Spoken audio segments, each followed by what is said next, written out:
Halo guys, nama saya Nurul Fadia Ramadhani. Selamat datang di video tutorial sistem temu balik informasi.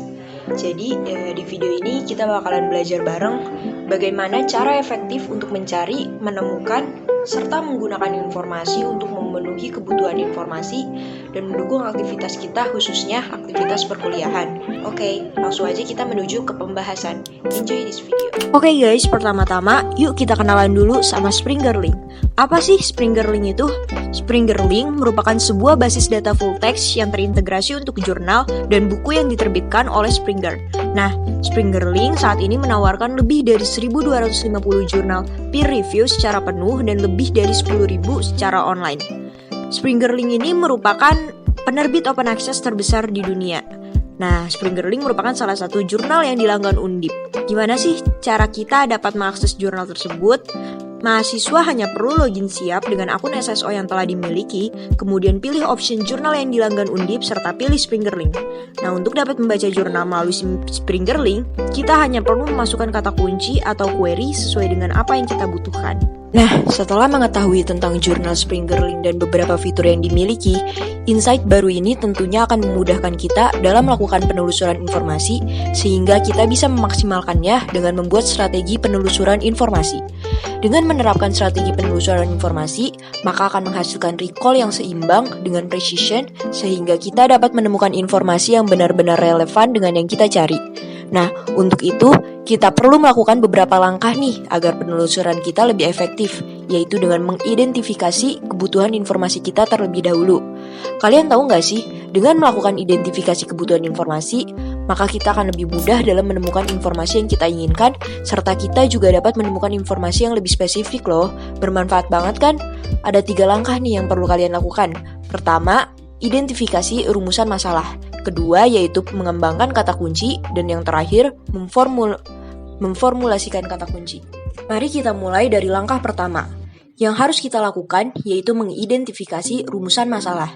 Kita dapat menemukannya dari judul penelitian atau topik penelitian yang dimiliki, kemudian bisa menentukan kata kunci topik tersebut. Contoh topiknya yaitu pemanfaatan teknologi informasi dalam meningkatkan literasi informasi. Dari contoh tersebut, dapat ditentukan kata kunci utama, yaitu teknologi informasi dan literasi informasi. Selain itu, juga bisa ditambahkan kata kunci tambahan, yaitu pemanfaatan. Kata kunci yang telah ditemukan merupakan modal awal untuk melakukan penelusuran informasi. Untuk menemukan hasil yang lebih spesifik, maka perlu nih kita kembangkan kata kuncinya. Untuk tahu bagaimana caranya, kita masuk ke langkah kedua, yaitu mengembangkan kata kunci utama. Dalam mengembangkan kata kunci, ternyata ada 3 cara loh. Kita bisa menggunakan yang pertama, thesaurus, lalu yang kedua sinonim, yang ketiga antonim. Dengan menggunakan thesaurus, kita bisa mendapatkan kata dan frasa lain dari kata kunci. Karena dalam thesaurus terdapat 3 jenis hubungan, yaitu sinonim, hierarki, dan asosiatif. Nah, kan kita udah tahu nih jika ada 3 cara mengembangkan kata kunci. Maka langkah selanjutnya, kita harus formulasikan kata kunci nih supaya kita tahu kata kunci alternatif dari kedua query yang udah kita temuin tadi. Yuk kita langsung aja memformulasikan 2 kata kunci menggunakan thesaurus, antara lain sinonim, antonim, dan asosiatifnya. Kata kunci yang pertama yaitu teknologi informasi. Sinonimnya ada information technology dan computer science. Sedangkan antonimnya low technology dan digital minimalism. Sedangkan asosiatifnya yaitu cloud computing and cyberspace. Kata kunci yang kedua yaitu literasi informasi. Sinonimnya ada information literacy and digital literacy. Antonimnya yaitu ignorance literacy and information illiteracy. Sedangkan asosiatifnya ada hoax dan information retrieval. Setelah itu, dapat disusun atau dipetakan menggunakan table query dengan beberapa alternatif pemasukan kata kunci. Step selanjutnya yaitu kita masuk pemanfaatan penunjang penelusuran nih, di mana di setiap pencarian bisa aja ditemukan desain pencarian seperti browse, basic search, autocomplete, best first, federated search, faceted navigation, pagination, actionable results, dan advanced search. Oke, di sini aku bakalan jelasin satu-satu dulu nih ke kalian. Yang pertama, browse. Browse merupakan pencarian di mana pengguna melakukan pencarian tanpa memformulasikan kata kunci. Browse biasanya menampilkan informasi dengan struktur hypertext sehingga informasi yang disajikan masih sangat banyak, beragam, dan belum spesifik. Ketertarikan pengguna terhadap informasi yang dicari bisa berubah-ubah. Yang kedua adalah basic search. Basic search adalah fasilitas penelusuran informasi dengan memasukkan kata kunci pada kolom pencarian. Basic search ini dapat diformulasikan menggunakan tanda kutip 2 untuk mengikat kata kunci sehingga hasil penelusuran akan lebih mengerucut dengan kebutuhan informasi pemakai. Yang ketiga ada autocomplete. Autocomplete adalah fasilitas pencarian di mana sistem dapat otomatis menampilkan saran pencarian ketika kita baru mengetikkan beberapa kata. Berikut gambar ini merupakan contohnya. Namun, desain pencarian autocomplete tidak tersedia di jurnal Springer Link. Yang keempat adalah Best First. Best First merupakan fasilitas mesin pencari di mana sistem akan menyajikan informasi atau recall terbaik secara berurutan dari atas ke bawah informasi yang disediakan. Di Springer Link ini akan mencoba mengurutkan temuan terbaik di mana bisa diatur berdasarkan relevansi, newest first dan oldest first sesuai keinginan pengguna. Yang kelima ada Federated Search. Federated Search merupakan fasilitas pencarian yang memungkinkan kita melakukan penelusuran informasi dari multiple database. Jadi, kita cukup memasukkan satu query atau satu formulasi kata kunci, kemudian query tersebut akan dicarikan oleh banyak database. Namun, fasilitas ini tidak tersedia di jurnal Springer Link. Yang keenam ada Faceted Navigation. Faceted Navigation merupakan fasilitas mesin pencari di mana setelah kita memasukkan query, di sebelah kiri recall akan disediakan macam-macam tipe konten, disiplin ilmu, subdisiplin ilmu, dan sebagainya di mana kita tinggal memilihnya sesuai yang kita inginkan. Yang ketujuh ada Pagination. Pagination merupakan fasilitas mesin pencari di mana portal jurnal akan mengampilkan halaman isi atau bisa disebut preview dari dokumen yang dipilih setelah memasukkan kata kunci. Lalu ada Actionable Research. Actionable Research merupakan fasilitas mesin pencarian di mana setelah pengguna menemukan dokumen yang dicari, ia bisa membaca, mendownload, mengutip, dan lain sebagainya. Lalu ada Advanced Search. Advanced Search adalah fasilitas pencarian yang memanfaatkan logika buelan pada query seperti operator AND, OR, dan NOT. Nah guys, gimana sih cara mengakses Springer Link menggunakan SSO Undip? Yang pertama, kalian harus buka laman website SSO Undip dulu, yakni https://ssoundip.ac.id. Kemudian kalian login dahulu dengan memasukkan NIM, email, atau username kalian. Jangan lupa memasukkan password kalian. Setelah itu ketika sudah masuk dashboard, kalian scroll ke bawah hingga menemukan menu jurnal yang dilanggan Undip. Kemudian klik menu tersebut dan akan disajikan beberapa jurnal yang dilanggan Undip.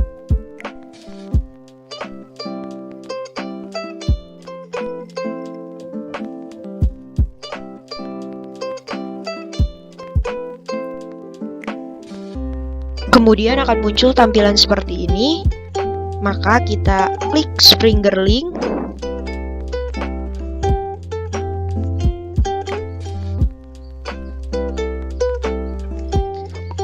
Maka akan muncul tampilan seperti ini. Ini adalah portal jurnal Springer Link.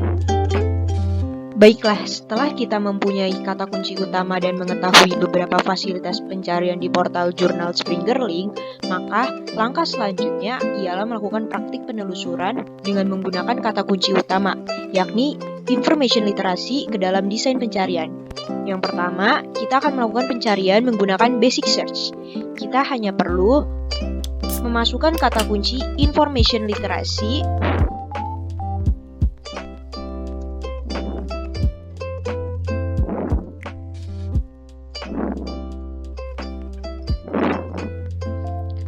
ke search box dan akhirnya ditemukan sebanyak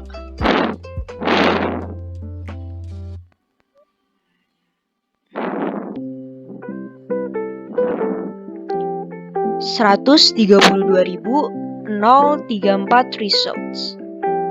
Di sini kita juga bisa memanfaatkan fitur Best First, yakni newest first, di mana di urutan teratas sampai ke bawah akan menampilkan urutan terbaik tipe dokumennya.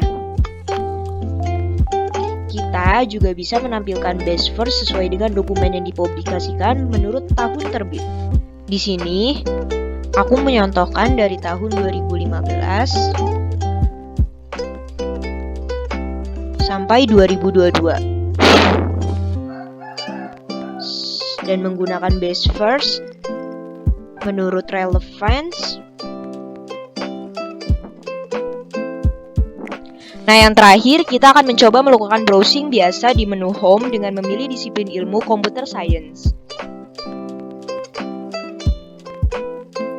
Maka didapatkan hasilnya yaitu sebanyak 78.253 results. Yang kedua, kita beralih melakukan pencarian menggunakan fitur Faceted Navigation. Di sini, aku akan memasukkan kata kunci Information Literacy ke search box. Di awal, masih sama recall-nya seperti basic search, kemudian memilih content type yakni artikel,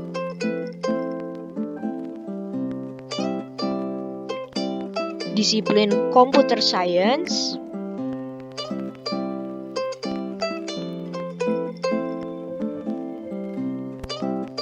dan subdisiplinnya yaitu Library Science.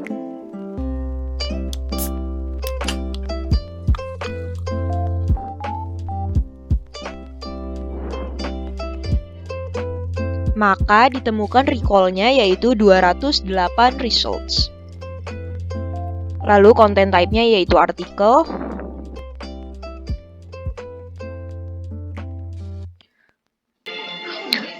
lalu subdisiplinnya kita pilih Library Science.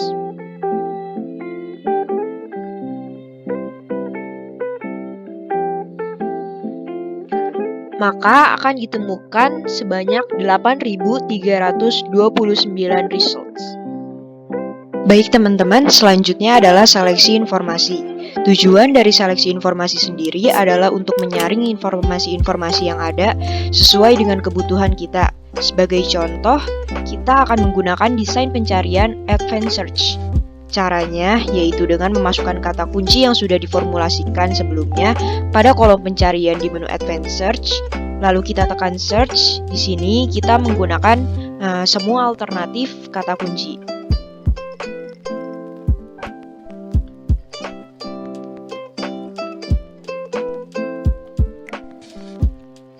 Baik teman-teman, di sini kita masukkan keyword information and technology. Lalu di with the express information literacy. Terus yang ini kita isi cloud and retrieval. Ini information illiteracy. Lalu kita search.